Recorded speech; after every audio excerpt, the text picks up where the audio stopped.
అసలు మీ లోపల అసలు హిందువులేనా మీరు? నాకు అర్థం కాలే. మీ లోపల హిందూ రక్తం ప్రవహిస్తుందా?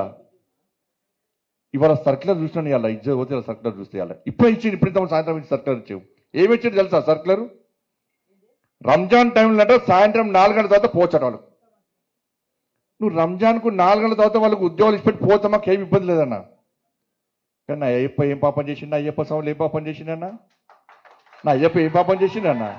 మధ్యాహ్నం దీక్ష తీసుకొని అయ్యప్ప మాల తీసుకొని మధ్యాహ్నం ఆఫీస్కి పోతే టిఫిన్ బాక్స్లో పోయి తినరాదు, అప్పుడప్పుడు వంట వేసుకొని మడితో తినాల్సి వస్తుంది. అవునా కదా?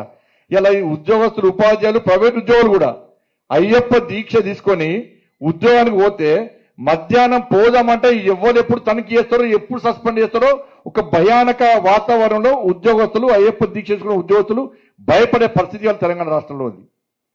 మధ్యాహ్నం భిక్ష లేకుండా పస్తులుండి అయ్యప్ప దీక్ష చేసుకునే పరిస్థితి వల్ల గంట సేపు బయటికి పోవాలంటే సస్పెండ్. మరి ఏ పాపం చేసిన అయ్యప్ప? ఆంజనేయ స్వామి దీక్ష చేసుకుంటే మాల ధరిస్తే వాళ్ళకు ఎగ్జామ్షన్ ఏం లేదు, భవానీ దీక్ష చేసుకుంటే వాళ్ళకు ఏం లేదు, శివమాల ఇప్పుడు శివరాత్రి వస్తుంది, శివమాల చేస్తే వాళ్ళకి ఎగ్జామ్షన్ లేదు. మరి సర్కిల్ ఒక్కరికైనా అంటే హిందువుల పరిస్థితి తెలంగాణ రాష్ట్రంలో బిడ్డ బతికేది వాళ్ళ హిందువుల పరిస్థితి.